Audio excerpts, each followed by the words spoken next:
rings the bell and the members show to the GMP Morning Show.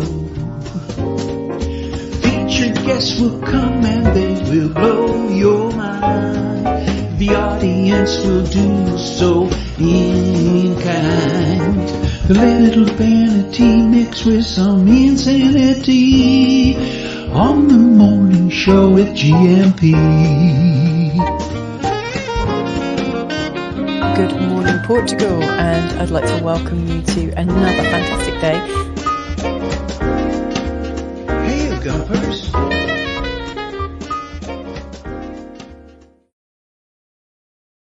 Hola, bon dia, alegria. Munson here with the Good Morning Portugal show podcast and live stream. How are you today? I'm just turning the speaker down, the monitoring. There's a bit of a resonance in the studio. Well, I hope so in a good way, not in a poor acoustic way. How are you? Tudo bem? Como estás, amigo? Do let us know. That's a fantastic meme that I started with this morning, isn't it? When someone asks how your week is going, I'm fine. Everything is just freaking fine. Superb. And I go straight from that to my mother-in-law. And I didn't mean to do that. And I'm not going to do puerile, silly jokes about how she used to be a test pilot in a broom factory, all that sort of nonsense. No, for the lovely Dee, a very happy birthday to you this morning, Dee. Looking forward to seeing you and Alan soon here in the Bay in San Martino de Porto. All organised. Looking forward to seeing you and hanging out with you as the weather warms up. I think you've grown to like the Bay. We shared some fantastic times when you were here last year, and looking forward to having more fun this year. Good old Gaston, hey? A good deal on a nice apartment in San Martino de Porto. So shout out to Gaston as well. Thanks, mate, for organising that. Really great deal. He's the man in the know here in San Martino de Porto. So happy birthday, parabéns to Dee, Louisa's mum, Mrs. M's mum. Whose mum is testing? Nobody's mum is testing the broomsticks. You still here, Mrs. M? Thanks for the tea, by the way. Is this my new Good Morning Portugal mug? The mugs are shipped. The first experiment of shipping the new mugs, the old design, the new batch of the old design. They're making their way around the world. I think I've lost money on the first lot. This was never about the business, but I think I'm gonna have to put the price up a little bit. It was a test price just to make sure everything was working okay. Sorry that I called everybody Steve as well. It's been quite a sorry affair in many ways, but I'm glad to see. Well, I'm hoping to see selfies coming in with people with their Good Morning Portugal mugs. Not unlike this. This is an early classic one that may end up on the Antiques Roadshow one day morning. It's just this simple one that is making it, not with that magic panel because of the green bit there, which you won't be able to see on the podcast. But if I can make a mug like that with a glowy bit, maybe like a mood ring that changes color according to the vibrations of the drinker, that would be pretty cool. But yeah, the simple mugs are on their way out to their recipients around the world as we speak. So do send a selfie in if you're one of those people that ordered the first 10 just to test that process. We might change. I want to keep the cost down. I want to keep the costs of shipping and processing and the middlemen and all that sort of stuff down, and not make it a ridiculous price, but still make it worthwhile for everybody. So I'm still working on that, and I think there will be some new mugs. I think I can do it on YouTube as well now. Now we've everything's changed over at YouTube. I think we can do merch via the YouTube platform, page, account, whatever you call it. Our YouTube. It's like Hoover or Walkman, and it's a thing in its own right now. So working on the mugs anyway, and you'll be able to get one soon once I've figured that all out. Won't be able to join the live stream this morning, says Salvation Air Force, but just wanted to note the exceptionally busy day Carl seems to have had yesterday. Well, it was a nice busy day in the Bay. It was fantastic. This is the 8th. Look, I think is this the first picture? Is that your butler on the back of the boat there with a bit of rear mast action? Or is that you? Is that the first picture we get to see of you, Salvation Air Force? All the best, you say to everyone. And there you are in a very chilly France, but it's pretty cold all around the place, it would seem, at the moment. Even in Oregon, especially in Oregon. The OLP sent that picture in. Thank you very much. That was the last day of February. Thank you, OLP, for sending that in. Yeah, 28th of February. And snow, what is it you say? A February 28th snowfall today. That's your back garden there. So, or for all of you complaining in Europe about how cold it is, look, it could be worse. Thank you, OLP, for sending that in. Fantastic. Lots of pictures to share with you this morning. Do send them in on the country code, which, of course, is 00351 913 590 303. What have we got for you today? Bad winds. That's what got me giggling straight away this morning. Mrs. M's advice: if you do have bad wind, talk to your butcher or change your butcher. Bad wins and bad marriages. Let's talk about Spain with the Lisbon lads, Fabrizio and Ian, after 9. And they've just got back from Spain, and that's what that phrase refers to: bad wins and bad marriages. That's what the Portuguese say about the Spanish. But what do the Spanish say about the Portuguese? We'll find out. Maybe, I don't know if they found that out when they were on their tour there. But Fab and Ian will be here from 9 and from 9:30. I think they'll hang out with us for the rest of the show, and we'll take a few calls on the biggest phone in Europe, eye-wateringly big, of course. Biggest phone in Europe, calling on that same number, which I've messed up. Oh my goodness, that was typed very hastily this morning, wasn't it? Let me just deal with that now. Have a sip of tea and I'll sort out my ticker tape. Sorry about that. It's worse than the flipping UK Guardian, the typing on these blooming ticker tapes that we've got here. So that's that sorted out. Country code 003519135900303. By Jove, I think we've got it. So let's get that. They see me scrolling. They hate it. That's scrolling across the bottom of the screen now. I think that's right now. Thank you for sharing this. It's a pleasure, Martha. Lovely to see you this morning and other mornings. You seem to be becoming a regular. So good on you, Martha. Lovely to have you here. Martha Maihaki Ndungu. I hope I've done that justice. I somehow think I haven't, but forgive me, Martha. I'll stick to Martha and wish you a very good morning. A bon dia from Portugal here. OLP's picture has a heron in it. Seriously, I've deleted that now. I was just trying to make some space. Let me just have a quick look at that. It does. Oh, it does. But I don't think it's a real one. I do not think that is a real heron, which reminds me to show a pooch and pussy picture. Got both. We have a picture with both a cat and a dog in this morning. Hold on a minute. You can hear me hastily downloading this picture, which allegedly has a heron in. Do we think this is a real heron, or do we think it is a piece of art in the garden there? I think I've lost it now. Some say I lost it a long time ago. No, here it is. I found it again. We have the WhatsApp pic in, yes, bottom right-hand corner. I don't think that's a real heron.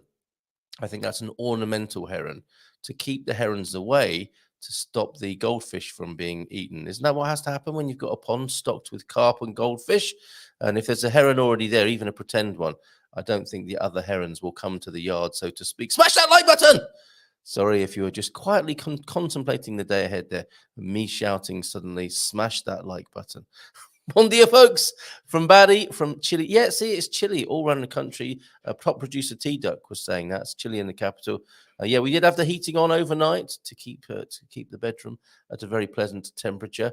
Aren't we lucky to be able to do that? But yes, a chilly morning, but a beautiful one, I think. The shutters are down in the studio because of the lighting. But the look I did have at the day this morning, it made it look like it was going to be a beautiful day like it was yesterday. The print-on-demand service, I do use a print-on-demand service, Facebook user, FU for short. Send design files to print houses across the world. Yeah, that's exactly what I do. Then the mugs get printed in the country. Oh, then the mugs get printed in the country the customer is in, and they even dispatch them for you too. That is exactly what I do. But I still have the challenge of what do I have the challenge of? Yeah, the added costs and it does seem very simple, doesn't it, as the phrase print on demand would suggest. But maybe it's just me. But I'm still researching it at the moment. For those in the know, I'm using a combination of Etsy and Gelato. Gelato print in a number of countries across the world to minimize the carbon footprint. So we shall see. We shall see on that. Good morning, Carl from Emma. Emma's here, everybody. Wonderful. And sadly, the Windsor framework, this is not connected with you, Emma, although it may affect everybody. Sadly, the Windsor frame, in some small way, when a butterfly flaps its wings, of course, that can change the world, can't it? So goodness only knows what the Windsor framework will do. Sadly, it has not impacted the exchange rate. A flat pound gets you €1.14. So not too much going on there. We'll keep an eye on what's going on with. That's our Munson's Money moment, isn't it? Thank you very much for that, Deagle. Sponsored by SpartanFX.co.uk. Thank you very much for that this morning. But you were looking for a bit more movement on that, I think, to make your pound go a little bit further here in Portugal. Coach Turner's in. I think Carl has an exceptionally busy day every day. Yes, that's not an unfair statement, Ian. Not incorrect. Bon dia todos. But I mean, I'm not complaining. Not complaining busy. We live a busy life and we have a great life. But it is busy. Bon dia todos. Last full day in Madeira today. Sad face. That flew by. How long was that? I think only maybe five days, less than a week. And a lovely picture from you this morning. Or two, I think. Oh yeah, this one that I didn't manage to show yesterday. That's you immortalized in a bronze already, isn't it? Oh, excuse me, Coach Turner. I need to talk to my butcher as well. Coach Turner, immortalized in bronze there in Madeira. I don't know. There's something about that place, the lushness of it, even on what looks like a relatively chilly, cool day there too. It just looks so lush and paradisiacal. Is that a word even? But you know what I mean. I just do want to go. You haven't helped, Coach Turner, quench my desire. In fact, you've stoked the flames of desire for a trip to Madeira. And there we go, a Gandhi statue in Madeira as well. That's interesting. Gandhi being appreciated in Madeira as well. Let me just move your comment for a moment to see what it says. This is a deep thought of the day from Mohandas K. Gandhi. There is no way to peace. Peace is the way. There you go. Especially timely. There is no way to peace. Peace is the way. Excellent. Thank you very much. Very thoughtful, Coach Turner. And that video still to be made and will be coming soon. I think, tomorrow, Feel Good Friday is the day to share that with you. The Feel Good Friday action, courtesy of, among others, Coach Turner tomorrow with a wonderful stitching together of all the lovely videos you've sent me. God Squad tip of the day then. Oh, you've also, as well as a sad face, you've also eaten and drunk a lot. So you've been busy too then. God Squad tip of the day from you. The hotel here has a range of outdoor pools, though at this time of year they're a bit chilly. However, that makes them perfect for recovering from long walks or running sessions. So you have a contracting dip, do you? Shriveling everything up after a little bit of a wander about the island. Plunge pool action there. You may have heard of ice baths. Well, in reality, cool water is nearly as good and far less painful. Yes, you don't have to make all those noises that Swedish and German people seem to make in the cold showers of campsites, if my memory serves me correctly. Bon dia, Gregapas from T-Duck then. Carl has 3 kids. He's exceptionally busy every day. It's so true. So true. I get to see the entire show live today. Yay! Fantastic. Good man. And Deep Thought, then, you'll be able to enjoy the content which you're sharing with us this morning, T-Duck. Deep Thought, you can waste your life drawing lines, or you can live your life crossing them. Guilty as charged occasionally. That's Shonda Rhimes there. What a great name, Shonda Rhimes. And Shonda Rhimes is an American television screenwriter, producer, and author who no doubt crossed a few lines herself there. I'm assuming Shonda is a woman's name. Waste your life drawing lines, or you can live your life crossing them. I also like the expression and the guidance to draw a bigger line next to a line that's bothering you in life. That's another strategy, isn't it? Portuguese saying then, the painstaking research that goes into these, T-Duck, we were talking about that yesterday. Great job. You'll see T-Duck's excellent walkabout camera work in San Martino de Porto as I spoke to guest John Rooney. Great to chat with John. He's a very funny guy, a Brit here on the Silver Coast, who had bees in his garden. A swarm of bees arrived in the garden, but they've safely moved on. And we spoke to Canadian Perry as well. It was great fun speaking to both those gentlemen. Thank you for organising that, T-Duck. Outside broadcast style. There's Gandhi still on the screen, right? It looks as though that's some very bad lip sync, that all of this is coming out of Gandhi's mouth, perhaps, but his lips aren't moving. There we go. There's me on the screen again. What I was going to say, outside broadcast, of course, we do that on the Silver Coast at the San Martino de Porto meetup. And we will be doing some OB tomorrow. And we'll be coming live, a bit of live streaming from the Herdad de Mayo sales office. Do you know what? I'm not sure if they need that sales office anymore. The great news I've heard from Bobby is that they've nearly sold everything on phase 1. Isn't that amazing? Subject to contract, of course, but nearly everything got sold yesterday. Off the plan. So well done, Bobby O'Reilly and the Your Home team, Dynasty Homes. Well done. But we'll be there anyway on Saturday. So pop along if you're in the area south of the river, and we will be broadcasting from that building, that sales office of Herdad de Mayo there on Saturday morning. 2 days' time. Superb. Well done, Bobby. That's great news. Round of applause. And a Filomena Friday for you.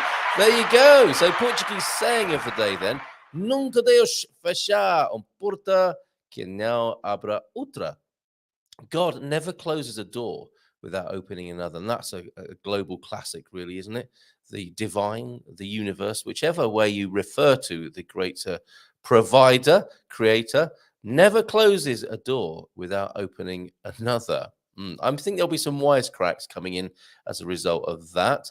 What's this? Oh, yes, Mrs. M talking about butchers. So who knew then this morning, continental Portugal receives 2,300 to 3,200 hours of sunshine a year. I just feel good thinking about that. Thank you, T-Duck. And it's on its way, averaging 4 to 6 hours in winter and 10 to 12 hours in summer. Oh, I feel that those words are warming my bones this morning, with higher values in the south and lower in the north, as you might expect. Portugal's central west and southwest coasts have an extreme ocean seasonal lag. The OSL, sea temperatures are warmer in October than in July. That's interesting, isn't it? Because it all takes time to warm up that mass. That is your seasonal lag there. And who doesn't like, as you said, T-Duck, when you sent this information, who doesn't like a seasonal lag first thing in the morning? Sea temperatures are warmer in October than in July, and that they're coldest in March. Now is not the time to go for a dip. And that makes my efforts in January a little less impressive than they might have been. 3 degrees in Lisbon this morning, and that is not a dad joke. That is God's honest truth there, according to the thermometer. Thankfully, no wind for you this morning. And in Belfast, from Deagle, let's show off your pussy and pooch picture this morning and guess the Gumpers while we're about it as well. Bon dia, Carl and Gumpers, from a damp, windy 4-degree Belfast. Did not expect it to be windy. Damp start. Going to be a cold few days and nights in Belfast at the moment. Okay, so thank you very much for this picture of your pets, pooch and pussy action this morning on the Good Morning Portugal show. They know how to live, don't they, those creatures? They're not having a very busy and exceptionally busy day, but maybe in their minds they do. With, when dogs and cats are sleeping, they're also busy, aren't they, in the astral plane, I think. I'm trying to find the comment. Deagle, there you go, in WhatsApp there, 913-590-303. That's Scooter the cat and Finn the dog that you can see on your screen. Send those pics in, pooch and pussy pics, please, to 913-590-303. While we're there in the picture deck, let's have a look at Guess the Gumpers. This lovely couple. Who are they in this community? Who are they in standing in front of that wonderful car as well? ID on the car would be really great too. I like that car a lot. The chrome, the color, everything sets the scene, doesn't it, for the background, for the Gumpers in the foreground there. So who are they? I don't know if I should give a clue yet, but this is a video maker in our community. Who is that gentleman and handsome fella, basing his look there on Marlon Brando, I believe. So who is that? Guessing Gumpers here. Who's that? There in black and white, in mono. And who is this couple here in the Gumper community? And if you've got an amusing photograph of yourself sporting flares, sideburns, I don't know, fancy dress from back in the day, please send it in to me, 913-590-303, and you'll be shared on the screen as part of our guessing game here. Thank you very much indeed to everybody who bothers to do such things here in this community. James bothers with visual dad jokes. We've got one for you coming up in just a moment. I didn't get it at first. Let me see if I can understand it this time round. Bom dia, Gumpers. Feliz quinta a todos. Como va todos? Don't hesitate to answer him in Portuguese, of course. Practice Portuguese here on the Good Morning Portugal show every morning, if you will. Bom dia, Gumpers. Olá, T-Duck. Olá, Digo, Ian. Olá, beautiful banana. Oh, my banana's looking beautiful this morning. From João de Norte to everybody this morning. Thank you very much. And hola, meus amigos. Yeah, no one likes bad wind first thing in the morning. Talk to your butcher. That reminds me of a story my daughter told where, a room full of kids, and especially at Steiner School, with all of those whole food diets.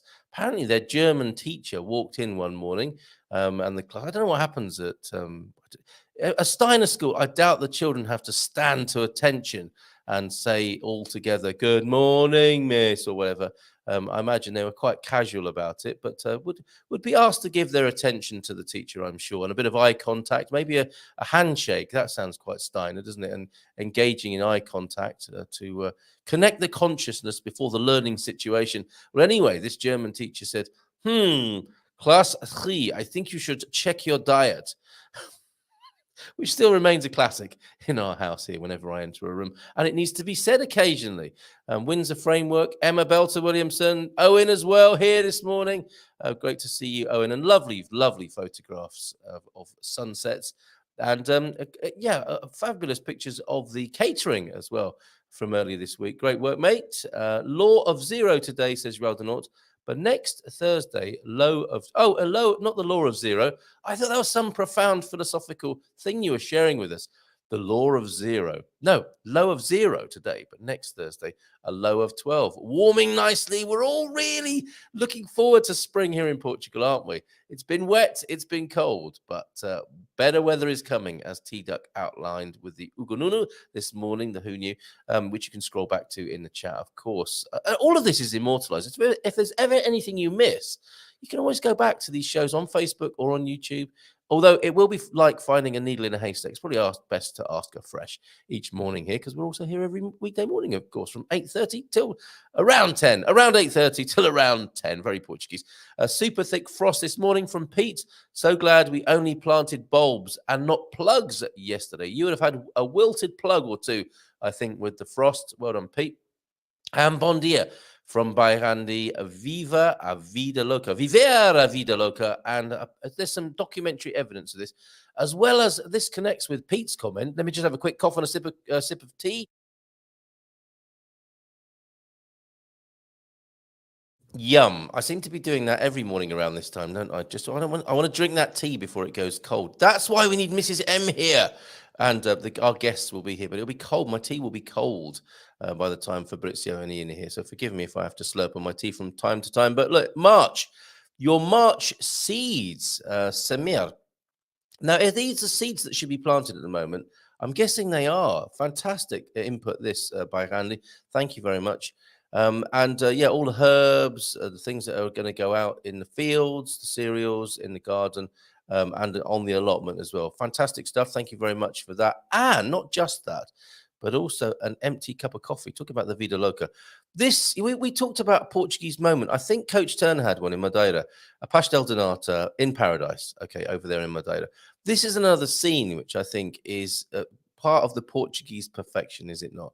Clearly, some wine has been drunk and there's a little bit left. Coffee has come. And it's that moment in the meal, isn't it? Sat at the table with the obligatory table mat, of course. I love how Portuguese people, waiting staff, restaurants want to give you a table mat, a place setting. There's been some bread in that basket there. Messages have been looked at on the mobile phone. The steak knife looks unused. This is quite forensic this morning. A little sweet, maybe the sugar wrapper is crumpled up on the plate, and we're halfway through, nearly to the bottom of our coffee there. And I think we can all appreciate that moment, can't we? A fine repast, and the conclusion, the climax of the meal there with coffee. And what is it you say, Andy, about that? What were you eating? I think a lombo asado. Was that like a roasted pork loin you'll have had there? And I can't find. Yes, I can. I can find. Oh, Philomena sent me a picture of her backyard this morning. Oh, get you, Philomena. Cheers. I will check it out. We cycled to the market this morning and I've now stopped at a local restaurant for lunch, says Andy by Andy. That's the picture you can see in front of you. Lombo asado now on the Ole Cafe con Chirino. Ah, not just a coffee then. A little snifter in there of aguardente. €8. Nice soup, bro. Oh, some cornbread in that bread basket there. Wine, a main, and the coffee, all for €8. Talk about living la vida loca. Oh, and a nice Guess the Gumper has come in. That's a beauty. Thank you very much. That's not going to be an easy one, but a lovely picture. Only in Portugal as well, out on a walk with friends and met the local shepherd with his flock. Beautiful. That's coming up on the screen in just a moment, and I will share Philomena's backyard with you this morning too. So I need to put all those pictures into the chat. Thanks, Andy, for that. Bye, Andy, for that. And for all the other pictures that have come in. Oh, I nearly forgot to do this for James. I need a battery so I will know what time it is. You know what time it is. You know what time it is. Is it for a clock? I need a battery so I will know what time it is. Is it for a clock? I don't know. That's why I need the battery. Maybe. I don't know. I still don't get it. And I feel slightly embarrassed when I have to have a dad joke explained to me. It feels like I've failed in some way when that happens. But if you don't mind, James, that'll be great. Okay, so these new photos that have come in, including Philomena's backyard, and a new Guess the Gumper picture, and a shepherd out with their flock. You know, that's one of my enduring memories of Portugal, coming here in 2007 or thereabouts, staying in central Portugal in a yurt, as you do on a woofing type stay. And then I heard this whistling in the distance and shouting, big whistles and whoop, whoop, whoop, in the distance. I recorded it and I've still got it somewhere. Absolutely beautiful. The shepherd coming through, or a goat herder or a shepherd.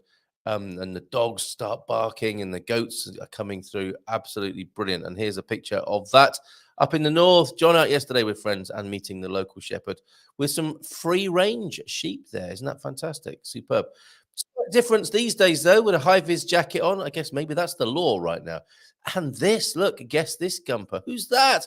Oh, who's that with their favorite cuddly toy there in our community? They are here. They are watching. I'm already giving you a clue. So who's that Gumper there? That's going to join the rest of the Guess the Gumper pictures. And there's Filomena's backyard, a crispy, clear blue sky, powder blue sky. That'll be in Miranda de Corvo this morning. Good morning to you, Filomena. Filomena. I've just stopped it short of Friday, just so as not to confuse anybody. But yeah, Filomena will be joining us, of course, again soon. And we'll be looking at the pictures, videos of you dancing. And no doubt lots of other fun stuff that you'll be bringing by the time you get here with us on the Good Morning Portugal show. Filomena, bon dia, you say. Gente maravilhosa. Oh, isn't that lovely? So, para dizer olá antes de começar as minhas aulas. There you go. Thank you for being here before you start the classes this morning. Investment stopped in the UK. What happened in 2016? I don't know. It's a bit cryptic. Pete, what's going on? And bon dia to Filomena from Pete to you, Filomena. And it's still costing you loads. Sorry, I thought you were dispatching. I guess it's all relative, isn't it? I mean, maybe you could let me know. What would you be happy to pay for a niche mug, a specialist mug, a mug with Good Morning Portugal on it? Can you give me an idea of what you pay for other merch? What's a reasonable price for a mug, please, everybody? Good morning, everybody, from Carl Hyde. He's with the agency, you know. A bit of frost in my garden this morning. Can't wait for those long, hot summer days. We are so ready for that right now. Shonda rhymes with Fonda. Spontaneous comment. Shonda does rhyme with Rhonda. You're absolutely right. And yes, I have had a great and busy week, as has been said. This is the way. The Mandalorian says Selfie Slug as well this morning. Not tomorrow. No, not tomorrow. Saturday. That's when we'll be at the Haddad Mea doing an OB. Sorry, did I say tomorrow? Don't turn up there tomorrow. Well, you can, and you'll be able to see the models and the site, but we won't be there until Saturday. If you like walking, don't miss Walking Weekend 23. Thanks, Filomena, for this. In Pampalhosa de Serra, what a fantastic backdrop for a hike. Pampalhosa de Serra on the 26th, 27th, and 28th of May. Look it up, says Filomena. And it looks like a Honda Civic. So we are getting a car ID on Guess the Gumper as well. I think that, yeah, that sounds about right. It doesn't look like a Japanese vehicle, doesn't it? Very good. Thank you for that keen eye there this morning. And just a couple more comments then before we welcome the lads in Lisbon, Fabrizio and Ian, who are fresh back from Spain, probably still with a little bit of jamon on the hands or other delights from Spain, I wonder. Hopefully no bad winds this morning. And that's a great photo of them both. Utterly gorgeous. Mrs. M knows who that is. Or maybe an early Honda Accord. And a guess from Owen. Excuse me. Oh, dear. Past the Dr. Bayards. It's John and Pam guessing the Gumpers. A very happy moving day to them too. Yes, of course. Have a beautiful, looks like an 88 Honda Civic. Bit of a giveaway there. I will neither be confirming nor denying that yet. Okay, but I'll say that's a good guess. And the herbs, I thought that was a typo. Yes, I was going to say that, but I didn't want to be a show off. Manjerical, not majerical, as you saw in this picture. Let me just bring that back onto the screen. Yeah, the herbs, as you Americans say, or herbs, as we say in Her Majesty's Britain, the ervas aromáticas, as we say in Portugal, you'll see there's a typo on manjerico. Thanks for putting that right. That could cause all manner of problems down the herb shop, couldn't it? No, herb shop is something different, isn't it? Trees and flowers are quite noticeably more green and perky this week. Everything's more green and perky this week, hopefully. All is more aroused and lively. Sap rising in the north. And hi, Fabrizio and Ian. Deborah's here, the expat whisperer. So let's give him a nice round of applause. And bring him onto the screen. Gentlemen. Good morning. Bon dia. Hola, buen día. Or should I still be speaking to you in Spanish? O buenos días, si quieres. Buenos dias, Fabrizio and Ian. How's it been then? So you're fresh back from Spain. I hope you haven't fallen in love with Spain and are moving there. You're still very happy in Lisbon, right? We are. We're still pretty much in love with Spain anyway. So Okay, so a bit of both. Some people both, talk about the Portugal being the partner and the Spain being the love interest across the border. Would you subscribe to that theory? that would be great. Yeah, a polyamorous woman. Yes, an Iberian polyamory. Exactly. Incredible. Okay. I just realized I have some pictures to download from you, some beautiful pictures. But tell us before we get started. Oh, and that matador's got a nice pert bottom, hasn't he? We disagree with everything about corridas and everything like that, apart from that. Yeah. Apart from the fashion sense, let's say. Yeah. Okay, all right. So a bit of a comment on the Spanish fashion sense, perhaps this morning. But give us, where have you been? Let's set the scene. Where have you been in Spain? We've been to Sevilla. Okay, all right. And describe that for us. How to get there from Lisbon, and was it easy? And how long have you been there? We drove down actually, so we stopped off a couple of times. In fact, actually, a place I hadn't been to before, so I'd always passed but never been to Beja. So we stopped. We went via Beja and then across the border, and then down through some other town whose name I've forgotten. What was Beja like? Yes, because I think that probably a lot of other people are in a similar condition. You know, at some point they'll go to Beja in the Alentejo. How was it? Actually, it was very pretty. Yeah, there was a lot of road work, and it was quite quiet because it was lunchtime. So everybody either at their lunch or was at home or in the way of doing other stuff. But yeah, it was very pretty. Yeah, it was very pretty. That's what I thought actually. Yeah, so it seems that there's worth a little stop off on the way if you're going down that direction. Mm-hmm. Yeah. Okay. And so Beja, exactly. And then we did another Alentejo trip on the way back because we stopped at a place that we like quite a lot, which is Serpa. Serpa with a P or a T? Serpa. Okay. All right. Interesting. Okay. Which is incredible. Actually, I really love Serpa. Tell us more about that place. It's another walled city with castles, quite a little bit medieval in style. So much a lot of narrow little streets. Obviously, the famous cheese. Yes.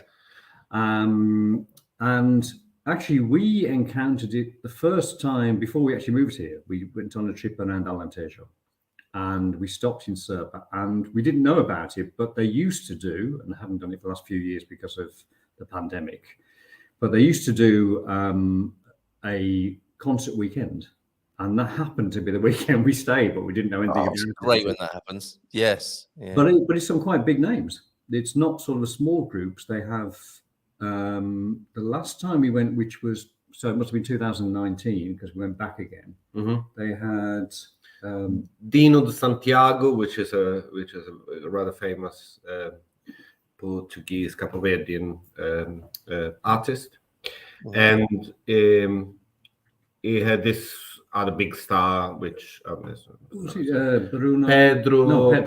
Brunhosa, which is a very famous rock star in Portugal. None of my taste, but I watched it.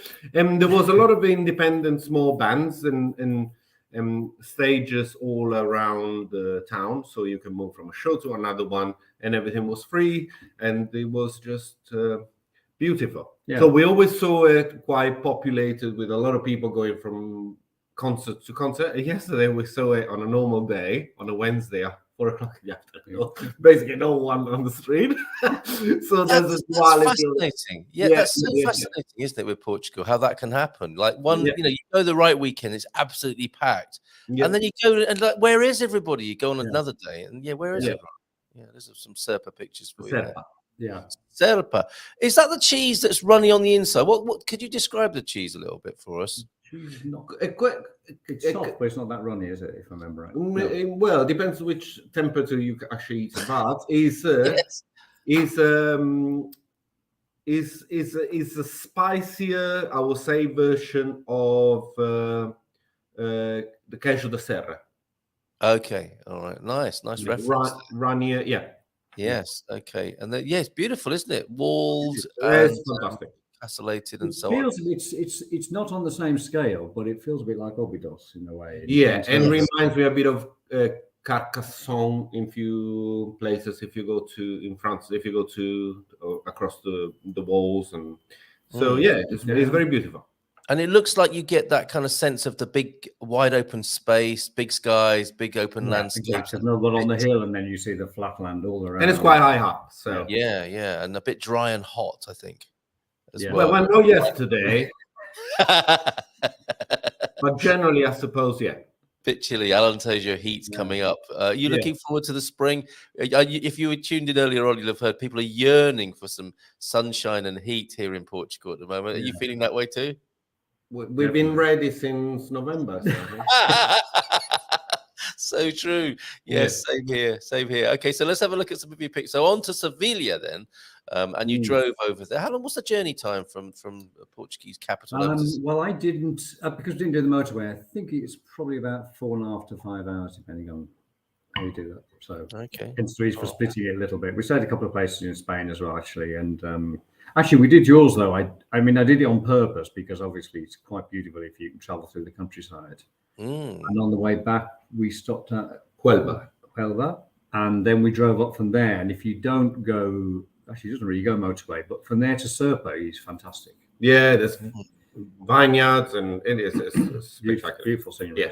Yeah, fincas, and sounds great. And it's a really good idea to do that, isn't it? If you can, if you're not in a hurry, maybe get off the toll roads and see the back roads, see the old roads, and that will just add so much value to your trip, won't it?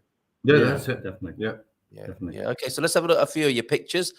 Fantastic. Look, the Spanish fashions right there. I do like a bolero. We completely disagree with everything about bullfighting and everything. Yes. We abhor the idea, but few things are quite interesting. But we still might dress up like that to go out on occasion, I think. For sure. Yes. But look at the lavender pants as well on there. Some great colours going on there, right? It's never occurred to me to have lavender pants, but there you go. So there's some fashion inspiration this morning from Spain. And tapas, the land of tapas. What have you been eating while you've been away? A lot and everything. A lot. Yeah. Okay. Just because they could be small and 2 or 3 per place, so it was a very good reason for jumping from place to place and day drinking and You've had a fantastic time by the sound of it. Yeah. Okay, there's some calamari, some aubergine or eggplant. That's one of my favorite actually. It's a fried aubergine. They're dried and then they're sprinkled with honey. Oh, that does sound good. That sounds very good. And a classic calamari on the plate as well. Try and find the recipe. Jamon iberico, I think there. Yeah, for sure. I can taste it. Oh, and how was the wine? How was the red over there in Spain? We must. I usually. Well, I quite like. We drank a lot of beer. I have to be honest. Okay. We drank a lot of beer. We drank a lot of Jerez or sherry. Which is completely different from what your grandma drinks at Christmas in the UK. Yes. What do you mean? It's not $2.99 from the co-op? No, it's around $2.99 per glass. Yes, but it's also it's the area of the Jerez. Actually, Jerez is another place that we visited. And very good. And then I quite like dry red wines, so we drank quite a bit of Rioja. Rioja, very good. Okay, and there you are. Oh, there's some of that beer you're talking about, and some fine tiles. We have a fine tile. Is that Spain or is that in? Yes. Beautiful tile work. A little bit. Incredible in that kind of sense. For me, for my interior background, is just a feast for the eye. It's incredibly Islamic in terms of architecture. Tiles are sublime. And you see, in fact, there's the main cathedral. But if you see at the bell tower, is actually a minaret, so it's an Islamic minaret. Just incredible. Well, thank you so much for giving us a little slideshow here. There's some beautiful work on that as well, isn't there? Yeah, it's completely tiled. That's plus España. Wow. Okay. And then on the more modern end of things, some modern architecture going on. A structure. What's that? Is that a piece of artwork? This is called the setas. Yeah. Or setas in Spanish, which are the flat mushrooms. Okay. A tribute to mushrooms. Yeah, exactly. No, and they're quite magic as well, because you can, it's actually a walk, so you can go up and walk above. It's a terrace. Yeah. Okay, so you can get up on there as well and have a magical mushroom experience. At night they do a big lighting show in it as well, so it'll change his colours. And that's in the centre of Sevilla, is it? That's part of the nightlife you can enjoy there. Okay, and then talking of interiors, I think you've enjoyed wandering around the markets as well. For sure. This looks a bit grisly. Is this a specialist in old doll limbs? It's actually, I think, actually saints. Yeah. Relics. You can kiss the old hand of a saint. Okay. No, I think you can make the saints usually will have a head in ceramic, like you see, and then the body is either papier-mâché or wood, and then it will be clothed, and then the only places that will be visible, or the parts that will be visible, there will be the end and the feet and the head, so you can buy your own hand, feet, and head. Buy and create your own saint. It's interesting to go this time of year because it's obviously it's an incredibly religious area. I mean, it is everywhere religion. You can't get away from it. And of course, now they were doing a lot of practice runs for the build up to the Semana Santa. So the build up to Easter and all that's going on, before that. So there was already the starts of processions and all sorts of things going on there. Wow. But that market, strange enough, is mostly religious artifacts. It's completely unlike any other market. Yeah. It was the most baroque and gruesome, and it's that kind of Catholicism. You see the one with wounds and tears and that kind of stuff. Yes, some suffering going. The suffering stuff. And even for myself, probably one of the most unreligious people that you probably meet in the world was just fantastic. I wanted to buy, for example, 50 ends and make a picture only over there. It just reminds me, and lend me a hand, says to T-Duck about this. It just, these days, there's some of those cut out and keep or magazines with a little gift of something, and you buy them week after week. This is the old-fashioned version of that, isn't it? You can you're cut out and keep saint. Build it week by week until you've got a complete saint to be awed and inspired by on your mantelpiece or shrine at home. Very good. Did you actually buy any of those hands? Did you get a couple? No. Okay. Yeah, you don't actually have to answer that. That's perhaps a private matter. We kept our hands off. Yeah. We bought artichokes. Right. We did that. You bought artichokes? Yeah, because they're quite hard to find in Portugal, and in Spain they're everywhere. So we bought tinned artichokes, fresh artichokes, artichoke in oil, artichokes in... a different kind of suffering, you could say, for other people in the room, but they are fartichokes. They're often called, aren't they? But I hope that isn't your particular outcome with those. I believe. Good on you. That wasn't a part of the conversation I was expected to be having this morning. That you'd be bringing artichokes back from Spain. I believe that's the largest wooden structure in the world. We've been up there in Sevilla. So the mushroom is made of wood, is it? Yeah. Wow, okay, let's have another look at that. That is a wooden construction. Amazing. Yeah. That will have to cope well with Sevilla. Is that a very hot place in the height of summer? In the summer it is, actually. Well, actually, the first time that we were there, it was, I think, in July, many years ago, and it was 45. So that's why, I suppose, everything. So we just got off the car, and before the online booking system and trying to run from a place to another one to find a room for us, and we did find a room at that point, and then stayed in the room up until 9 o'clock in the evening, and up until that time was deserted, and then we went out and bam, there was people everywhere up until 3 o'clock in the morning. So that's why everything goes later. Yeah, because to deal with the heat, of course. That's superb. That's superb. So we'll come to those cultural contrasts in just a moment. Thank you for the pictures very much indeed. They're brilliant. And we're just taking a few comments here as well. Oh, Pedro Abrunhosa. Abrunhosa, esatto. Thank you. I think T-Duck must be a fan there. Must be. I'm still not getting that joke quite. It's clock 4 o'clock. Oh, it's okay. I'm going to go back to that. Your favorite kind of joke. One you have to think about and figure it out. I like my humor a bit more immediate than that, I've got to say. Me too. I'm a bit more slapstick than that. Yes, that's right. We want one of these, don't we? It's straight away if possible. Another big shopping day yesterday for the home. Doormats, pots and pans, bar stools, patio chairs, and sore feet after all that lot as well. So I think a little bit of housewarming going on today. Congratulations to you, John, on that. Yeah, of course. Yeah, that's a lovely moment, isn't it, to be buying the little bits and pieces that make life. The finishing touches, I suppose, as well. Fantastic. What's this? Get careful asking for a hand in that place.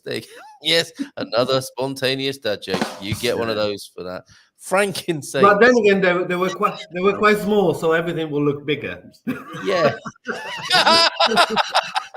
Careful. Farted jokes for a windy marriage, apparently. So maybe that's the bad winds that they're talking about. The Portuguese apparently have a phrase. The bad marriages, I think, could go back to the royal family, how it didn't work out so well when they were trying to marry across the border.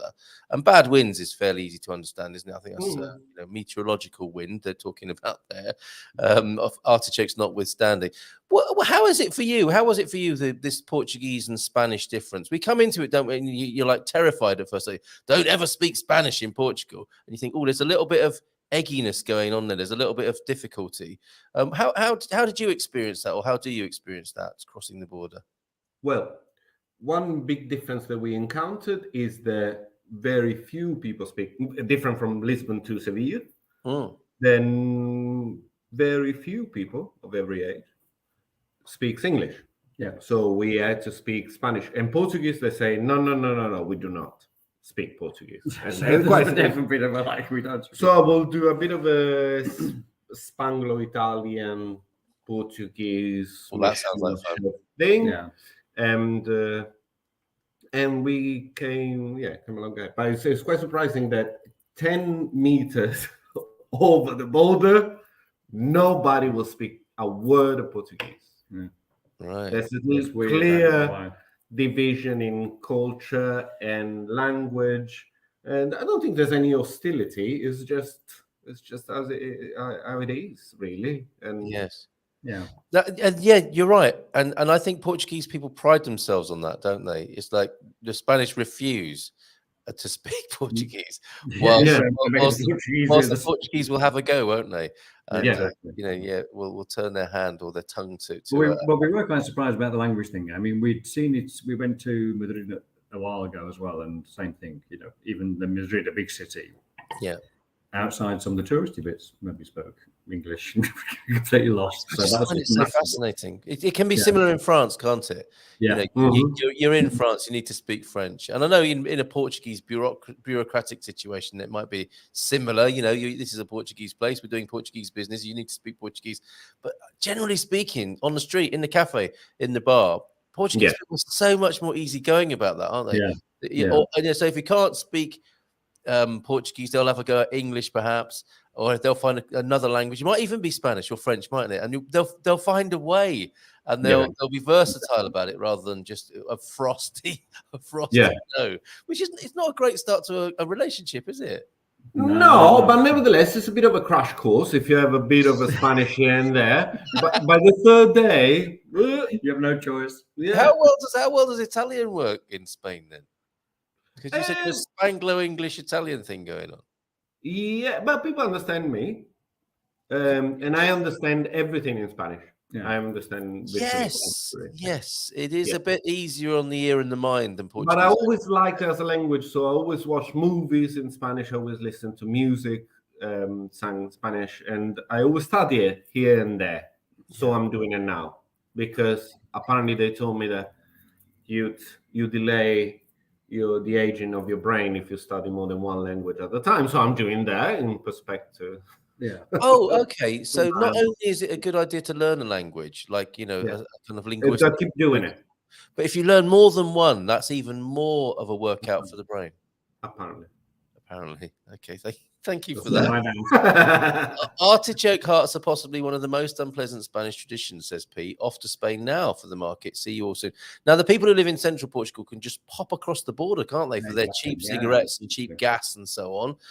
Not artichoke gas, actual, petrol, gasoline, that sort of thing. So, well, I'm Roman, so artichokes are part of our heritage.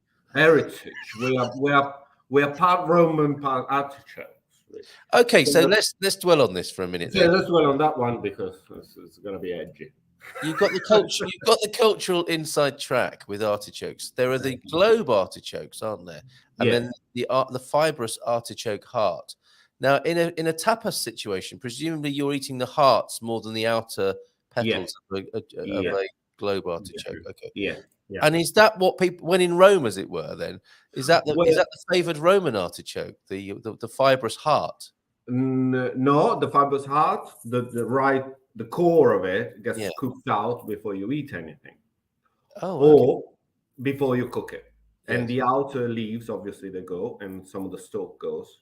And in Rome, one of the typical Roman dish is called carciofi. Carciofi is artichoke alla Judea, which is in the Jew way.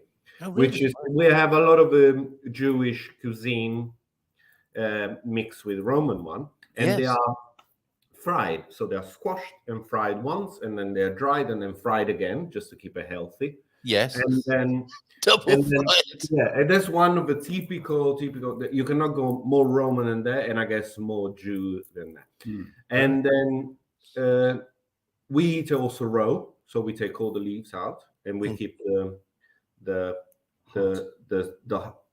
closer to the heart, the softer one, and we peel them and dip them in this mix of salt and pepper and olive oil. And oh, sounds good. And then you kind of scrape the fleshy part, don't you? So you have the petal. And you dip it and then scrape it. Okay, all right. I think Pete just hasn't done it in the right way, perhaps, and that has had a negative formative experience of his artichoke journey. Well, it's one of those things. If you don't cook it right and you end up this furry thing, it's the most vile thing you can. Yes, of course. And you're thinking, what is the fuss about this? Every Portuguese I've had the conversation with, they say if they speak Spanish to us and we understand, if we speak Portuguese to them, they don't understand a word. There you go. That's life on the border or over the borders there. So any other differences, things that were remarkable to you in terms of the Portuguese and Spanish lifestyles? The hours. Go on. No, the hours. Everything is later. Yeah. Yes. Everything is incredibly later. There's going to a restaurant at 8:30, there will be no one, so we didn't. From 9 onwards, then you start to get people coming in, and still. So everything is all later, but I think it's related to the climate, really. Yeah.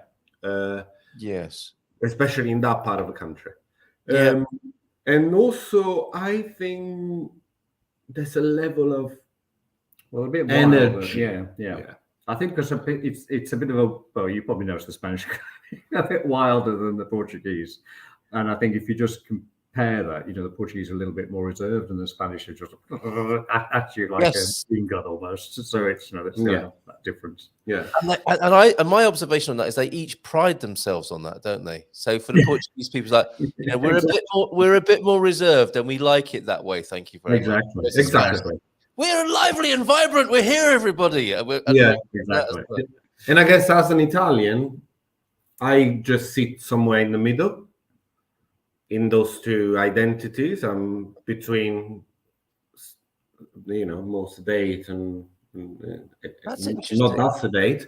Yeah. And Ian being so close with Italian culture for such a long time, and with my family, also himself can relate. He can adapt to the two of them without any sort of a trauma. Very good, very good. Excellent stuff. Okay, well, that's wonderful to hear about the Spanish trip. Of course, Portugal is brilliantly placed here for people coming to Europe. You know, a new life in Portugal also means a new life or a great jumping off point for the rest of Europe, Spain included, our nearest neighbours, of course. Where else do you fancy in Europe? Where else have you been to, or where do you want to go to in Europe using Portugal as your starting point? One thing we've never done, actually, which would be interesting, is probably the border towards France. There's bits of, I mean, been there before, but certainly in the Pyrenees, never been, for example, the Pyrenees, which is not that distant from. And what we would like to do next, we were talking about, because now we've been stung by the thing of, you know, being in our glamorous Clio and the Côte Basque, the Basque coast of Spain, on both sides, French and the Spanish one.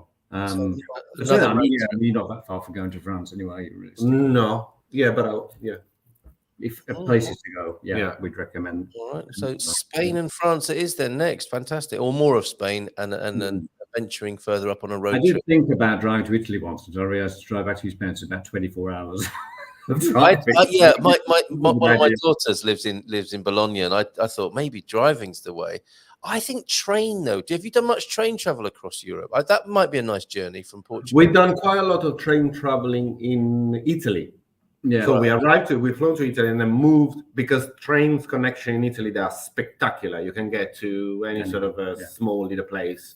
Yes. And without any challenge. Actually, similar here. I mean, it's most of Europe. Yeah, France exactly. and everywhere. Yeah, it's very easy. So we should do that. Yeah, but we did a lot of train traveling, not across Europe that much, between a country to another one, but within country itself, the most that we've done is probably in Italy, and I really love it. It's a difficult one, isn't it? Because I just wanted to get to Italy, see my new granddaughter, and get back again. So obviously, the quickest way to do that is to fly. Yeah, but, taking your time, a bit like the road trip, and going off the A roads here in Portugal. The longer time you can take, and the more you can just relax and get into it, I think applies to the train travel as well as the car travel, doesn't it? I mean, riding around Europe on a train strikes me as a fantastic way to see the continent. Of course, and then you don't have to drive, you don't have to, put petrol on, you don't have to just pay attention to the road. You just sit down and look outside and put your headphones on and watch the world go by. Fantastic. That's it. All right, Victoria saying, that's why Spain is my lover. There you go. That's the sentiment I was sharing earlier on. He is a polyamorous too. Yeah, another polyamorous Iberian thing going on there. Italy, the extroverted cousin of Portugal, and Spain is the crazy wild uncle or aunt. Makes absolute sense. Yeah, that's a good analysis there. Thank you, James, for that. I know that James loves Italy as well. So, what's happening in the world of Project Lisboa? That's of course your company, and you help people move to Portugal and specifically to the capital. What's new? Well, too busy holidaying, right, to be doing any business. Well, actually, no. We kind of split it, so we work most mornings and other bits. So very nice. Okay, so you were having a holiday, but checking in with the clients. Excellent stuff. Exactly. So I mean, because part of it is just I mean, there's always a bit of work. I think the one thing that is interesting at the moment, probably to talk about, is expectations. Yes. Because that's one thing now that obviously I think a lot of people are starting, as you probably see from commentary, realize the prices of things are going up.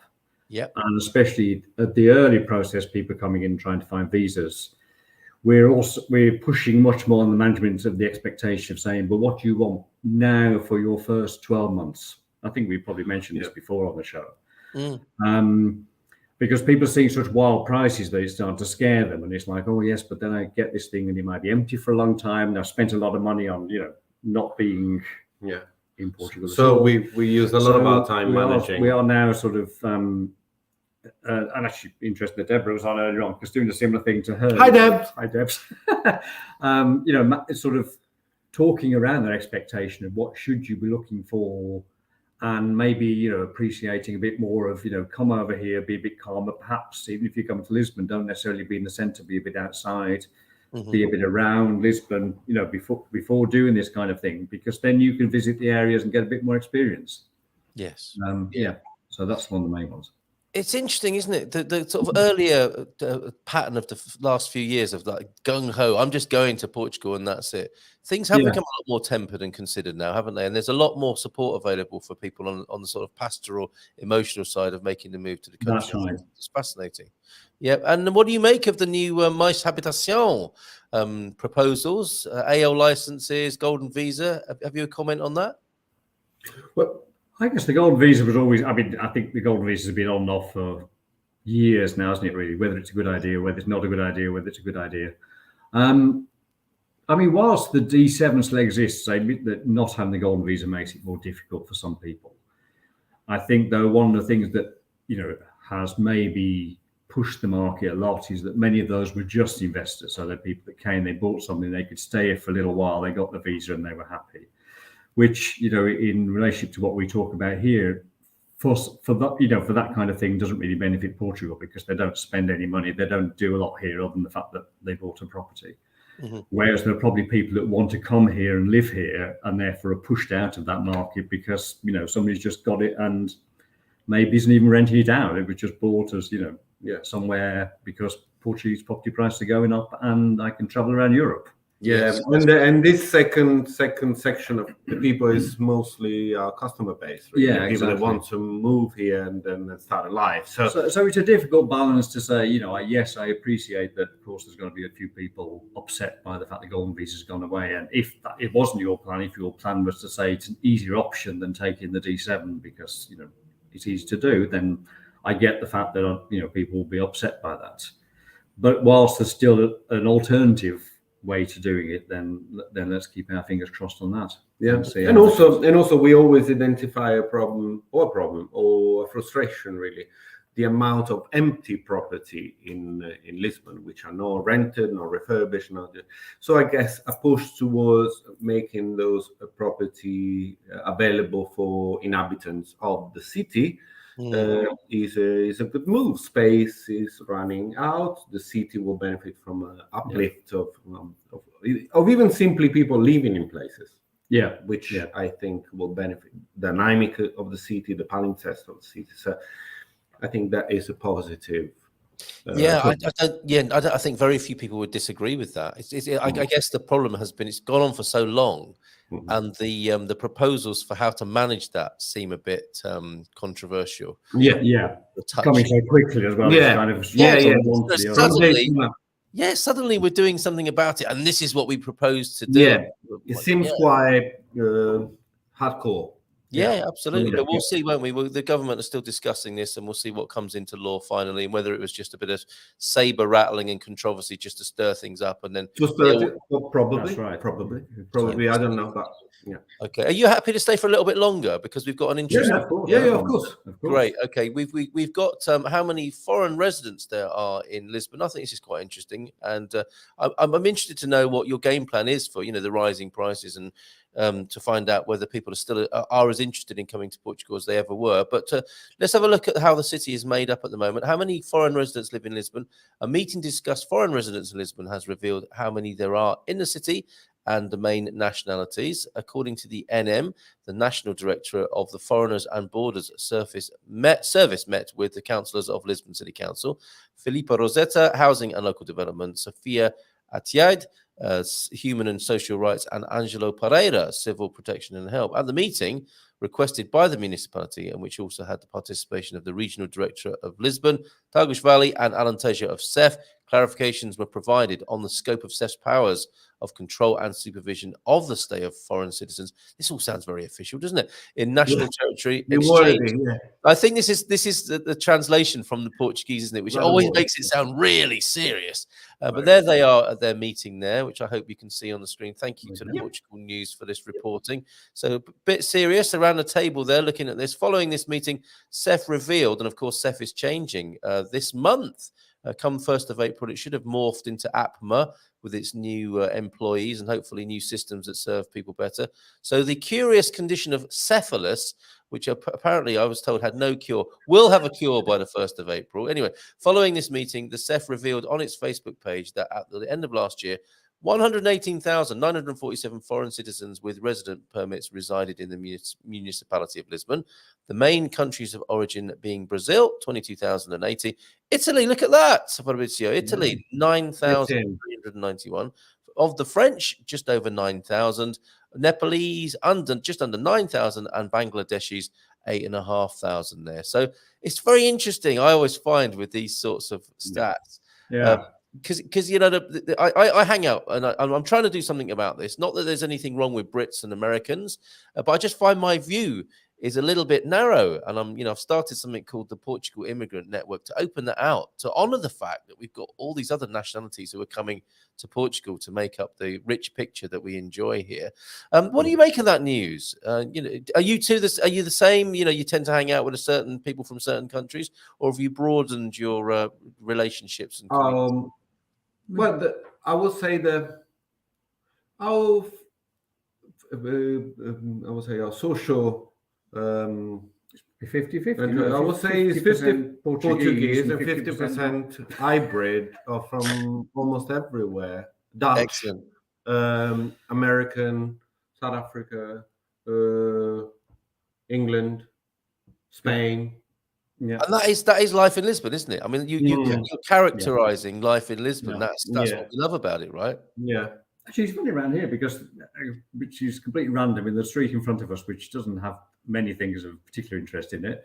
There's now an Italian bookshop, Italian pizzeria owned by Italians. I don't know where they suddenly sprang up from. What's going? Yeah, I mean, that's a surprise to me that there are 9,000 Italians, 9,391 in the municipality. Is there a long tradition of Italians? I wouldn't know, but I wouldn't be surprised if they are retiring. Yeah. Okay. Well, that's it. Because taxation of pension is different here. Okay, so more of the kind of more money for your bucks, bang for your bucks, even from Italy as well. Okay, so people are This is fascinating, isn't it? That Lisbon and Portugal are providing. Well, we have met quite a few Italians doing businesses as well, haven't we? So yeah. And quite a few young people, so it's not just a split of, it's not just a split of retirees. But the majority probably retirees. So exciting times, right? I mean, it's incredible. There's a lot of people coming, a lot of different nationalities coming to Portugal and to Lisbon. The whole housing crisis, and the government's various proposals to deal with that. How is that for Project Lisboeta? I mean, is demand the same? And how are you dealing with the bubble or the rise in house prices? And also with the accommodation, the rentals as well, of course, is a very important part of your business. I think that's the biggest problem. I think that people saw what prices were like 2 or 3 years ago and now quite shocked at what they are now paying. And I think that's especially the problem, of course, is you often watch things on YouTube and all sorts of other things, and then you see people talking about what they did when they moved here, and then it's kind of, oh yes, that's that sounds reasonable. And most people think, okay, that might have been a couple of years ago. The difference is going to be small, but actually the difference is very big. Okay. Let's see what happens when he brings people in. But that goes back to the expectations thing. You know what I mean? It is now a little bit more difficult because you understand maybe that thing that you thought was there isn't going to be there. You've got to go away and think about that and judge it. But on the other hand, because we mostly speak to not investors, but people that want to make a change in their life or leave somewhere for a change of life, they move with their family, they move with their spouses. So sometimes the increase of budget comes less painful because it becomes a long-term life change perspective rather than my property I should have a reasonable amount to pay for rental, or I should have a property that increased 5% in 2.5 years, and all the other stuff that comes with investment. There's still all the positives there. It's still cheaper than where many people are moving from. And obviously, especially if people already have a budget where they can buy a property, then of course, they're often making money and having money still left in the bank. Yeah. Also because it's part of what we do. You see, there's a visa process that we take off. But also there's the accommodation or the place where you will live, but also it comes with the climate. There is a different one from when you might be moving from. the quality of life might be higher, the day-to-day spending might be lower.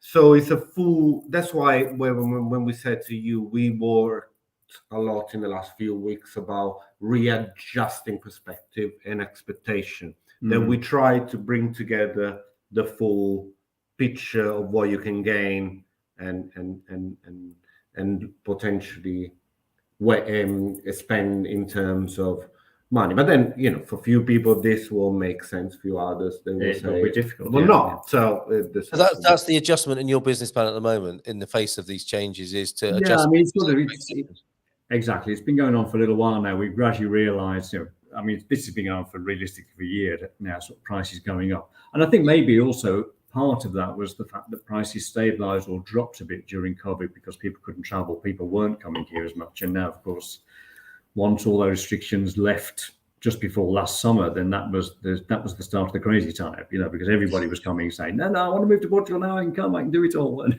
Yes, yeah. Well, we're certainly in new times, aren't we? And a different kind of iteration or phase of people moving to Portugal. So you're managing people's expectations. Anything else you would say to people who are watching the show? A lot of people, in America, for example, in North America, are watching this later on. What remains your advice to them in terms of planning their decision? And is Lisbon still a great place to come? I think Lisbon is. Yeah. For example, talking about personally, if you especially used to, as I say, and repeat once again, as Londoners,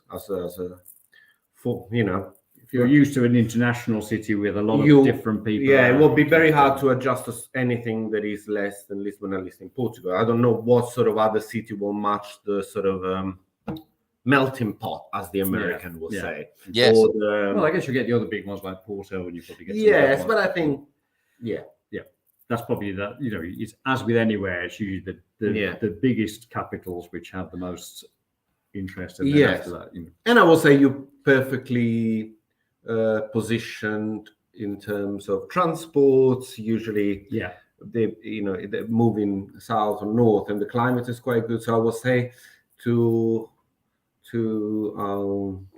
American friends to just consider Lisbon as a place to live, especially if the urban not that crazy feel of it is one thing that will match your requirement in terms of that. And then perfect. I mean, that's what I'm getting at, really. Is with the recent controversy with the housing situation, property prices. That's one thing, but also the government, how they want to deal with the property prices and some of the measures, golden visa going, and how it's been handled. I think has been a little bit of a knock of confidence, possibly, with people looking into Portugal as a place to come. But from your point of view of people who are loving life in Portugal, in Lisbon, and popping across the Spanish border, no obvious change on the ground. It still looks, come on in, the water's still lovely. Exactly. And also I will say that we, on the other hand, of a golden visa scheme that now does no longer, exist in London, in Lisbon. We lived in Vauxhall in London. Yeah. And in Vauxhall, they built within the span of 5 years an incredible amount of high-rise, beautiful, high-spec properties sold for minimum. And that was literally no marshland, but wasteland for sure, where that has been built. And those are being sold exclusively to a similar scheme as a golden visa scheme to a lot of foreign investors. So we had all those apartments very close to where we live. The first ones to be sold are the one that were going above the 10 millions, because nobody wanted the one of 1.5 millions because it didn't make any sense for whoever the buyer was. And then they all been sold like overnight, literally. So all those apartments were gone to all this kind of these and left empty for years. Yeah. So you will have this sky rising of a property that were owned by someone, but nobody lived there. And a similar problem then, so of course you had a lot of people who couldn't afford housing in London who, So are living there for nothing. Yeah. So to try and force people to actually rent those properties can only be seen as a good thing, because just as it would happen in London and many other cities like San Francisco or like Paris, or there's Berlin is saying the same kind of thing. There's a similar pattern globally. So obviously, as if we were like cutthroat businessmen, we will say, "Oh, we'll just get it anyway." But then, as inhabitant of the city, we really pay attention to where the city is going in terms of inhabitant place. The other thing to say for a lot of American clients as well, of course, people forget about public transport. Yeah. Because in the US, you get used to the fact that public transport, I mean, the big capitals like New York and everything has fantastic public transport, but some of the other capitals don't. And if you're coming here, that's why, we've struggled before to explain what the centre is, what downtown really is. But even being around, we realise that just going out of here, you can get to many places on the bus, with a beautiful view as you go there. And within half an hour, you can be the other side of Lisbon, very easily. So that's another thing to think about when you come. You don't have to be in that high priced area. You can be slightly outside of it. Yeah, well said. And this whole phenomenon, I suppose, I don't know what we would call it really. It's an aspect of globalization, isn't it? And Capricorn Chris here is remarking on this. Vauxhall, nearly all of them are sold but empty even today. Property banking. Yeah. That's what we don't want, isn't it? And in many ways, it's great that we are having that conversation here in Portugal now. And no disrespect to where you've come from, to see a big and beautiful city with beautiful properties that are actually empty and that there's no sense of community, I think it's pretty tragic. And it's great that Lisbon is dealing with that now rather than before it's too late. Because of course, where you live, that there aren't many original Vauxhall people living down in Vauxhall, are there anymore? They've had to go out of town. No. It's changed beyond recognition, isn't it? Within a few decades, Lisbon still. There are Lisboetas, Alfacinas still living among you, quite rightly. The original people are still the lifeblood of the city. It's sort of it's beating heart, which is what you came to enjoy. So it's important that something is done to preserve that and not have the Vauxhall effect, which we're now calling it here on the show. Or any other way, or Brixton effect, which is the same thing. And then it's just And as you say, many other, Barcelona, Amsterdam, all of these attractive places have to manage this balance. And I think it's great that we're having that conversation at the moment for Lisbon. Speaking to Mrs. Capricorn yesterday, I mentioned how we took to the coast so easily coming from a city like London. So that's interesting. They like the urban life, but they've adjusted well to life down there on the Algarve coast as well. Good morning, people. Late, but I'm here just to say hello. Bon dia to you, João F. as well. And Antonio F. is here this morning. Stick around for the dad jokes, will you, fellas? I think we enjoyed that last time, didn't we? I think did you not treat us to an Italian dad joke or two? Just news in from Kelly Garcia's here as well. This is a great thing to know about. You did mention Italians possibly coming to start businesses. This is for all people interested in starting a business in Portugal. I'm so glad to see this. This is a mastermind for current and prospective business owners in Portugal. Some really useful information here. Are you a business owner in Portugal or considering going through the legal process to launch a business here? Join us for an evening of learning and sharing as Raquel, our lovely friend Raquel, and GMP regular, founder and CEO of Lighthouse Consulting, and Brita, the founder and CEO of the Yoga Hostel, which sounds like fun too. Guide us through the legal process for opening a business in Portugal, how to launch your website, grow your social media presence. Raquel's really good at all of this stuff and get new clients. She has 20 years of experience in the legal, banking and insurance industry. And after the birth of her third daughter, if she wasn't busy enough, she decided to follow her dream and create her own consultancy company for expats, where she's helping with creating companies, business brokerage, contract review, real estate, and more. And of course, Brita will be there. Brita Moreira, yoga teacher and businesswoman who teaches ambitious women how to achieve their dream through the practice of yoga, entrepreneurship, and rituals. That sounds interesting. What about us? Yeah, ambitious we will be there. We are very ambitious women. Yes, and maybe there's another course that we could go on for that. I fancy a bit of that mixture of yoga, ritual, and entrepreneurship. So that's a great. Oh, let me put the details for that. I'll put a link in the chat so that you can go along to that. This is really important stuff and helpful stuff. You had to do it the hard way. How difficult was it starting a business for you here in Portugal? It wasn't. Well, I think we just happened. It was difficult to find accountants, actually. Those two accountants never got back to me after I spoke to them. But by the third accountant, she's been really helpful, actually. They've been great. The company we work with. It is a challenge. They set it all up and look after everything and really tell me all the invoices I forgot to submit and all that kind of. Very And good. also, seats have lost. And also, we became operational in the time of COVID when we became quite on. We started to be literally on the ground. So it was a kind of good place to be in a bad time socially. Was mentally good. Also, it goes with the yoga. Your mind is in the right place, therefore everything follows. And we try to keep our mind in a good place and in a proactive way with creating a business in that time of lost. Yeah, absolutely. So for that reason was a healer. It was. It was. Yeah. Yes. Yeah. Okay. Great. Well, I'm glad to hear that. But if you do want help, that meetup look at that as well. It's a person-to-person event. It's not online. It's a real. You can smell people and touch them, but with their permission, of course. Not real people. Real people. You can mingle among them. Jim's here as well. Bom dia todos from Porto. Late today. No worries. I think it feels like quite an easygoing morning. Quite a few people are still taking refuge under their duvets, right? It's a cold start here in the country. So thank you for being here, Fabrizio and Ian, and getting up and putting your long johns on or whatever you need to do to keep warm this morning. It's just this. Nothing else. No. Not even your Matador lavender pants. Nothing. They're the dry cleaning. They're at the dry cleaners. I won't ask why. Okay, we've got. I've been busy. Yeah. Tapa spinach. We've got new information in. This is interesting and useful, I think.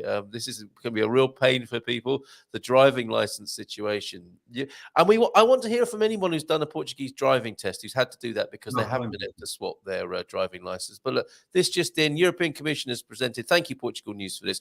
European Commission has presented a new proposal to modernise the rules on driving licenses. I wonder if this is going to help foreigners or not. The organisation proposes that a digital driving license be created, a pioneering document worldwide. Ooh, it sounds like the digital ID thing, doesn't it? Maybe a bank account will be attached to it. Hopefully not. According to a report by NM, in order to simplify the recognition of driving licenses between member states. Oh, this is just EU, isn't it? The digital driving license will facilitate the replacement, renewal, or exchange of the driving license, since all procedures will be available online. Seems to be the way of the world. As explained in a statement, the EC Commission states that it will also be easier for citizens of third countries, with comparable road safety standards, to exchange their driving license for an EU driving license. In addition to this introduction, new rules will be also indicated in this new proposal from the European Commission. If approved, young aspiring drivers will be able to take the exam and start driving while accompanied in cars and trucks from the age of 17. Okay, so that's interesting. As an aside, how do you find driving in Portugal? You're from Italy, Fabrizio, so Portugal. But I don't have a license. Oh, okay, all right. Oh, yes, I think we. I had a Vespa. You had a what? A Vespa. Of course you did. Standard issue, right? That's it. Driving on sidewalks and everything. Well, there you go. Sorry, I was hoping for better news with that. However, there is the glimmer, isn't there, of the mention of third countries there. And I think we can safely say that for North America, for example, that is a comparable driving standard. So ever so slowly but surely, we might be moving to a slightly easier license swapping situation. Okay. Also, Ian wrote, I think he wrote a blog post on his experience of changing driving license. Actually, it might not be up there still, because I think I took it off because there was one bit of it was outdated, and I realized more to come. More to come. So on that note, you have a blog, do you, at Project Lisboeta, if people want to look at it? We do. Yeah. Okay. And that's pertaining to aspects of moving to Portugal. Oh yeah, it's loosely based on business facts more than on personal things. But we are going to put a few more things up, because I've been trying to update some things, and I realised a couple of bits were out of date. We've been quite dormant on that. So I need to be good. Yes. All right, fair enough. But mate, bookmark that, folks. Not just if you're moving to Lisbon, by the sound of it. Some added value from the fellas here on all aspects of moving to Portugal. Okay, dad jokes then. I don't know if you've prepared any and brought some with you, but we have some from T-Duck this morning. I'd like to thank my skeletal system for all the support it's given me over the years. Yes. Which is, it's true as well, isn't it? And it's good to be grateful, I think. If you haven't tried archery blindfolded, then you don't know what you're missing. That's quite cute, actually. And there's a third, there's a third one that didn't make it to this to my particular screen here. I'm just hastily copying and pasting it into the chat now. So you've got this one. If life gives you melons, you might be dyslexic. No disrespect to any dyslexic people here, but there you go. If life gives you melons, you might be dyslexic. Has that stimulated any memories of Italian dad jokes or Brummie dad jokes, for that matter, Ian? Italian, that it didn't remind me of anything, and I didn't get at all the melon one, but it's fine. What about the Brummie? I think that's based on if life gives you lemons. You see? Because it's an anagram. There you go. Oh, mamma mia! No, I didn't get that one. Ian, what about the Brummie? No, I thought of one the other day, and then I forgot to write it down. Oh, thanks. Okay. Yeah, I thought of one the other day, but I can't remember it now. Okay. Thank you very much for that. Have a beautiful day in Lisbon, if you will. Thank you for being here. Project Lisboeta, Fabrizio and Ian, freshly back from Spain. So nothing too bad. A little bit of wind, occasional bad marriage back in the royal family, but yeah, but it's normal. That doesn't need to come between friends, especially when you've been eating plenty of artichokes over there. Think in these last couple of minutes, things to do in Lisbon. It is the epicenter of Portuguese life, isn't it? Nightlife and cultural events and so on. What's on the agenda at the moment? What's good in the diary? What are we doing? We haven't. Yeah, well, I haven't looked. That we away. Because that's the worst way. We're going to see a Joe Horton play on the. You can see a Joe Horton play in Lisbon. Yeah, yes. We're going on Friday. Yeah. In English or in Portuguese? In Portuguese. Wow. Okay. But it's based on working class English. So let's see how that translates. That is going to be quite. Is it prick up your ears? No, I wish. The ruffian on the stairs was the. Okay, so Joe Horton translated into Portuguese. Yeah, I mean that's pretty niche, isn't it? Which just goes to show you what is available in Lisbon, right? Yeah. So let's see how that translates. And actually, a while back we went. Funny, not now, but we went to see the Rocky Horror Show, which was also translated into. How was that? Badly translated. No. Hang on. It was a rooftop. It was a rooftop. So there was Rocky Horror Picture Show, the film on a rooftop with all deck chairs and with headphones. So it was completely silent on the outside, and then you had all these headphones wired with. But the subtitles were spectacular because they were nothing to do with what was going on. Have they got the subtitles from the wrong movie? Nothing. And nothing. You realise there's some things that just don't translate. Okay, and I've got to ask you: did you dress up for that? Not that time. No. We did it in London. Where we did not that time, but it was. Yeah, I mean, fishnet. It was a quite cold night, and fishnet they're not really a barrier. As we've all discovered to our chagrin. Exactly, and London is not good. And Lisbon is not good for high heels. So flat shoes. No, we have to give up. Okay, fair enough. Next time. There's another comment then about Portugal and Spain. Italy is undoubtedly the extroverted cousin of Portugal, but Spain is definitely not the crazy, wild uncle aunt. Okay. Look at this from the mouth of a Portuguese. When Portugal was born, Spain. I like this. This is the final word coming in, isn't it, from a Portuguese authority here? When Portugal was born, Spain didn't even exist as a country, and it was not before around 300 years later that they became what we now know as Spain. I think it's wild that because at the beginning it was all Rome. Yeah. Oh, just as I thought we settled it, we opened a new cultural can of worms. What did the Romans ever do for us, honestly? Thank you, gentlemen, very much indeed. Enjoy your artichokes. Always great fun talking to you. And we'll see you soon, all dressed up possibly in Lisbon one night for a rendition of the Rocky Horror Show. Take care. Please. Good idea. I'm shivering with anticipation. It's the fishnets, you know. Ciao, ciao. Bye for now. Have a great day. And we'll see you tonight on the Expats Portugal webinar or tomorrow for some Feel Good Friday action. Ciao, ciao.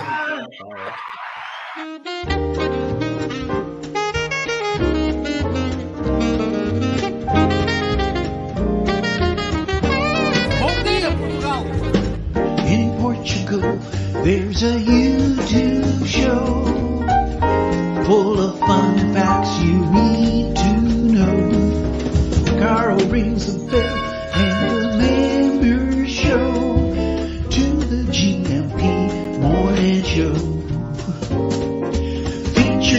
guests will come and they will blow your mind. The audience will do so in kind.